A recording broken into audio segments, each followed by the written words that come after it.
కావాల్సింది నా కూతురు సంతోషం. అందుకోసం నేనేం చేయడానికైనా సిద్ధమే. నాకు తెలుసు బావగారు, మీకు తెలియని విషయం ఒకటి చెప్తున్నాను వినండి. మిమ్మల్ని చూశాకే మా వాడి గురించి ఎక్కువ కేర్ తీసుకుంటున్నాను.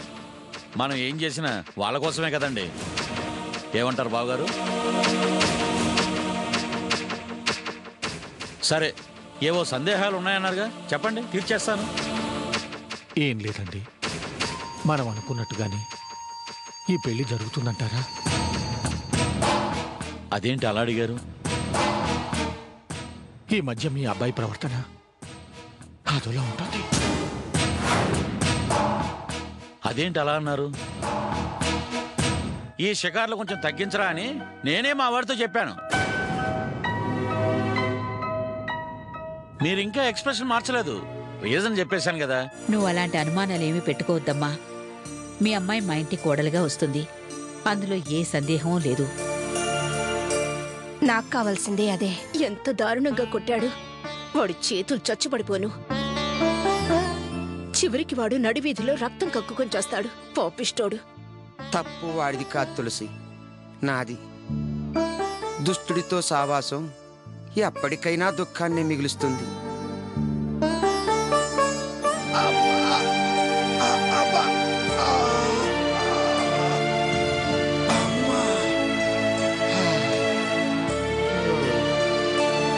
తులసి, ఇంత బాధలో కూడా ఒక్క విషయం మాత్రం నా మనసుకి ఎంతో సంతోషాన్ని కలగచేసింది. అదేంటో చెప్పనా? నా కోసం నీ కళ్ళల్లో నిలిచిన కన్నీటి చుక్క, అది జారి నేల మీద పడలేదు, ఈ రాతి గుండె మీద పడింది. అది లోపలికింకిపోయి ఈ కసాయి గుండెను కరిగించేసింది. చాలు తులసి, నాకు ఈ అదృష్టం చాలు. అమ్మా రాధా, మీ అమ్మ దేవతమ్మా. ఈ రాక్షసుణ్ణి క్షమించి తన గొప్పతనాల్ని చాటుకుంది. మీ ఇద్దరికి నేను ఎప్పటికీ రుణపడి ఉంటానమ్మా. కాలంతో పాటు మీరు మారాలండి. ఇంకా తమరెక్కడెక్కడో ఉండిపోయారు, అది కరెక్ట్ కాదు అని మాక్సిమం ఎక్స్ప్లెయిన్ చేశాను. దాంతో ఆయన తన తప్పు తెలుసుకుని వంశీకి సారీ చెప్పాడు.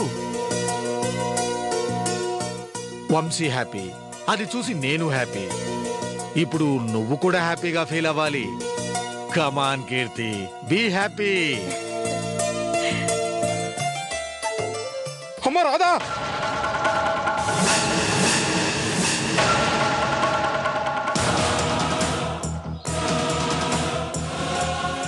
అమ్మ రాధా, మీ నాన్న బాలరాజును కత్తితో పడి చంపేశాడు. కొండ దగ్గర రాళ్లలో బాలరాజు శవమై పడున్నాడు.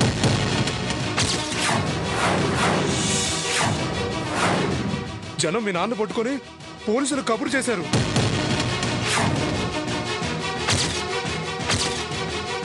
మీ నాన్న చూడాలనుకుంటే వెంటనే నువ్వు అక్కడికి వెళ్ళమ్మా,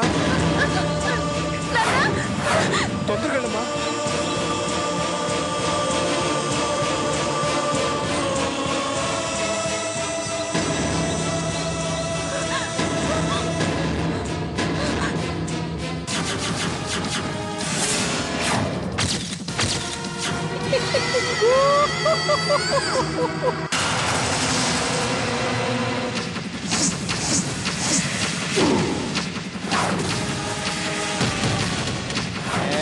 దొంగ, నేనంటే ఎంత ఇష్టమో నాకు తెలిసిందిలే.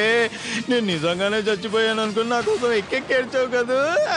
నేను చావలా. ఏంటమ్మా ఏడిపించాను కోపమా? నేను నీకోసం ఏడవలేదు, మా నాన్నని పోలీసులు ఎక్కడ తీసుకెళ్తారో అని ఏడ్చాను. ఓయ్ ఓయ్ ఓయ్, ఏంటి ట్రాక్ మారుతున్నావు? నువ్వు ఎవరి కోసం ఏడ్చావో నాకు తెలుసులే.